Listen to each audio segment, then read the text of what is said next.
Okay. Ngayon, punta na tayo. Ano ba talaga yung mga ginawa ni Risa Hontiveros? Eto po. Ang ganda na kita nyo, umamin po si Risa Hontiveros na wala talaga silang ebidensya. Walang ebidensya. Eto script nila eh. Nauna lang si Risa Hontiveros. Kinakailangan may tanong ni Risa Hontiveros, gagawin testigo na yung abogado. Bawal po yun. Abogado ka lang eh. Kaya to the rescue si Pia Cayetano. Ito po ang sinabi niya. Ah.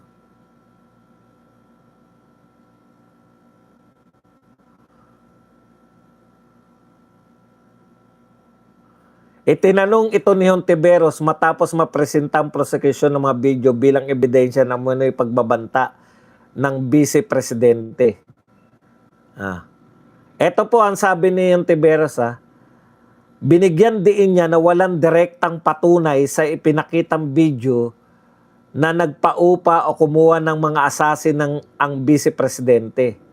Dahil dito, hiningi niya ang legal na basehan kung bakit pasok ito sa batayan ng impeachment. So, yun po yung sinabi ni Risa Hontiveros eh. Wala pong direktang patunay. No, ito po yung dialogue. Hindi naman ganitong-ganto kasi hindi na natin matandaan kung ano yung sinabi niya ng punto per punto. Pero ang pinakalaman ng sinabi niya, wala pong direktang patunay sa mga video.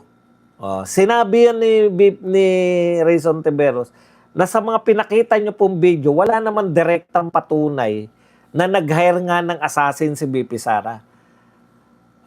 Ito po yung script. Yan yung script nila, no? Paano po to matatawag na impeachable offense kung wala naman direktang katunayan sa mga video na siya po ay nag-hire? Sasagot ngayon yung lawyer. Kaya habang sumasagot yung lawyer, nagko-comment ako kung sa akin kayo nanood, nagko-comment ako ron na, pati yung lawyer, testigo na rin. Kasi tinestigo, etong utak ng mga prosecution, pare-pareho po eh. Pareho po yung mga utak nila na isang tao, ikakarga sa kanya lahat. Ala Madriaga.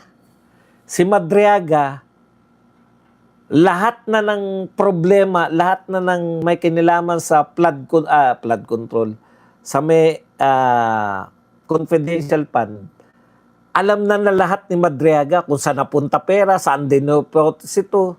Saan na lahat nagpatakbo, sa kanya na lahat gumalaw yung confidential fund. Ito naman, sa death threat, isang tao lang. Ito lang si Kalilong. Lahat na, alam na niya lahat ang nangyari.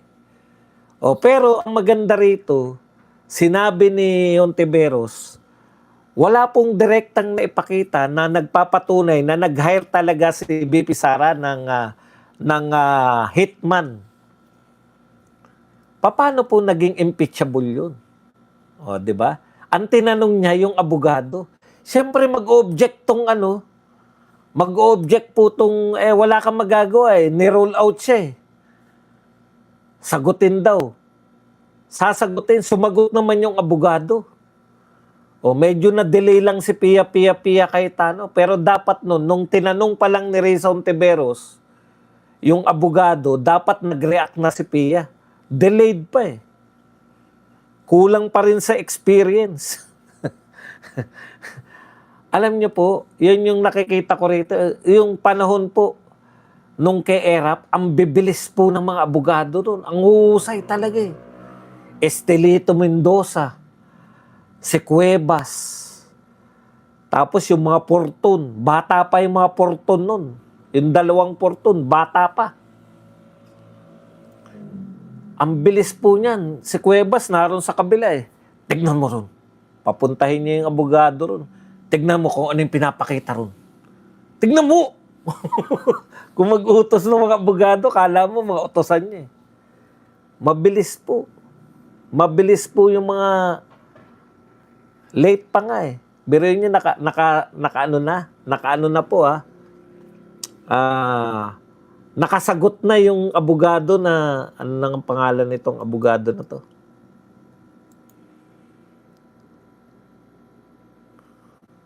Siligutan. Nakasagot na si Ligutan eh. Na ito yung sagot ni Ligutan.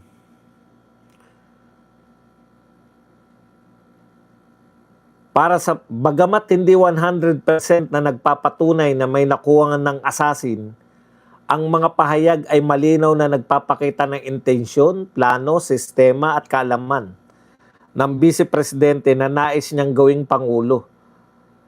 Niyang gawin sa Pangulo. May tuturin din umanong itong krimen at paglabag sa konstitusyon. Bakit mo tatanungin yan? Kunwari hindi alam ni Risa. Scripted yan, Risa Ontiveros. Para yung hindi pwedeng sagutin ng testigo nyo, yung NBI. Kasi hindi niya pwedeng sagutin yan eh. Kung may krimen ba eh. Ang sasagot yung abogado, sumagot nga.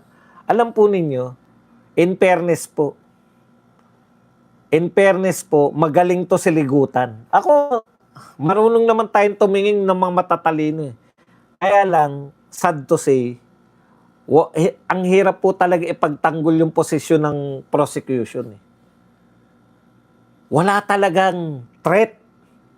Ginagawan lang po nila. Yan, katulad niya, no? May kaalaman, may plano. May plano. Tinanong siya eh. Bibi Sara, kumusta naman po? Sa tingin nyo ba yun yung plano? Ang plano po, ganito. Pag may plano ka. Ano tayo ha? Zoom meeting tayo. Ito pag-uusapan natin. Yun po yung plano. Hindi po nagmumula sa tanong. Pwera na lang kung yung tanong, ala Anticlair, yung magtatanong sa kanya, yung alam niya na yung isa, yung may nakatoka ng magtanong. Kumusta po yung ano? Ano masasabi niyo sa ganun? Ito, meron akong ano. May nakahanda ng ano, prop si Anticlair. Dito po hindi. Nakikipag-usap, submitting si BP Sara, tapos may biglang nagtanong. Hindi po plano ang tawag dun. Inuulit-ulit daw. Anong inuulit-ulit? Tapos ipapakita. Kita nyo ha, ito pa isa. Mayroon pa po bang patunay na ito po ay hindi lang minsan sinabi ni BP Sara, yung mga pagbabanta na ganito? Meron po. Pinag-aralan ko po yung mga iba pang video. Eto po. Sige, ano yung sinasabi niyan? Yan na nga, yung ini-imagine ko na pinupugutan ko ng ulo si BBM. Hindi yata sinabi na BBM, pero yun po yung ano. Tignan nyo po. Pareho ba yun? Yung isa, may kinausap na ako. Pag ako tinigok, tirahin mo rin yung tatlo niyan. Tignan nyo po kung pareho ha. Yung isa, may kinausap na ako. Pag tinigok ako, may titigok dyan sa tatlo niyan. Dito naman sa isa, ini-imagine ko, pinupugutan ko ng ulo.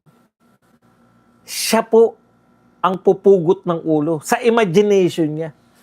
Saan ka nakakita na? Alam niyo po, kung ang pag-i-imagine ay isang krimen, putya, siguro 100 years, 100 death pen, 100 reclusion perpetua na ako.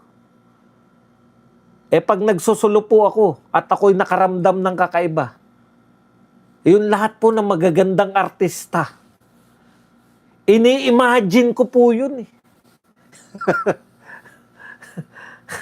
Sabi ni BP sa akin, ini-imagine ko, pinupugutan ko siya ng ulo. Una, kailan pa po naging krimen ng imagination?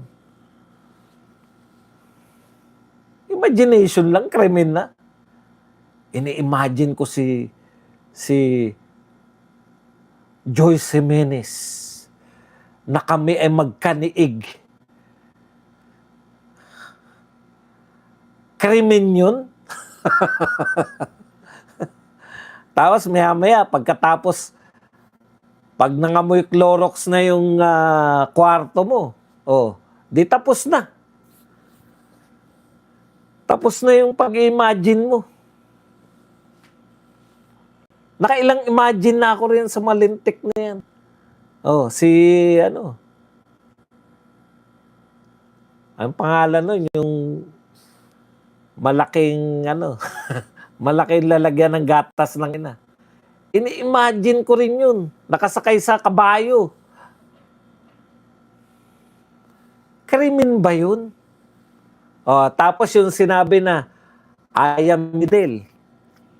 Yung sinabi po na ano, na, yan sila, meron pa ako lagi Pantasya ko yung isa pa Si Capri. Si Capri. Ini-imagine ko rin yun. Napakarami pong ini-imagine Hindi ako kay Maui Taylor, kay ano ko, kay Katya. Ana Capri, Katya, yan.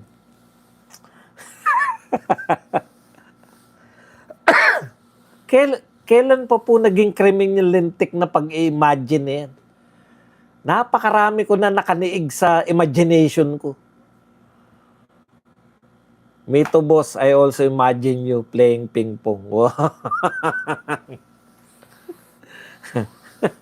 Talaga? Totohanin na natin imagination.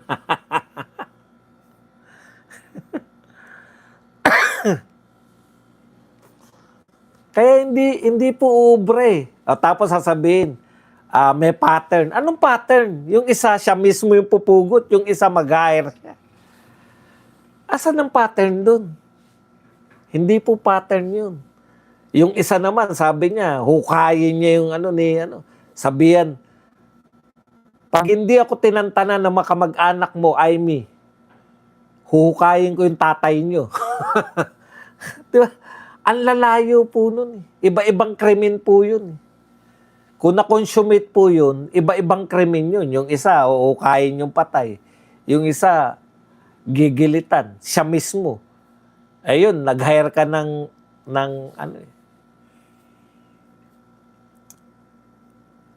Kaya sa totoo po, aminado tayo, mas magaling tong dihamak siligutan kaysa kay Jerbil. Kaya yan, tigilan nyo na yung ka-imagine na si Jerbil Luistro ay magiging panibagong Miriam Defensor. Naku po, napakalayo niya kay Miriam Defensor.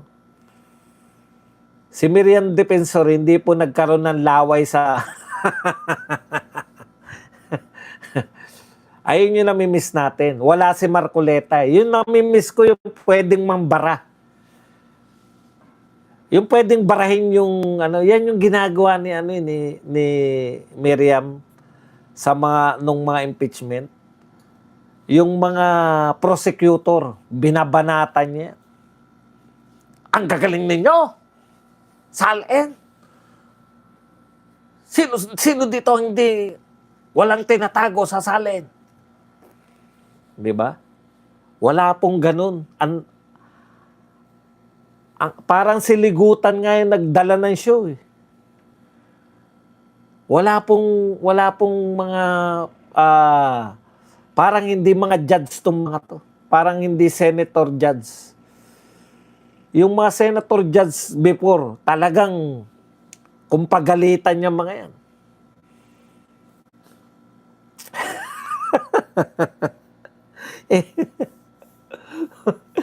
Di ba? May joke, diba?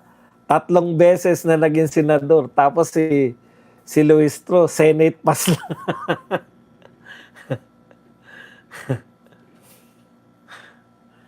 Yan yung sinasabi natin na imagination lang po nila. At eto, akala ko po talaga may mga bago silang mga ilalabas. Akala ko nga, yung nahanap na nila yung kinausap ni BP Sara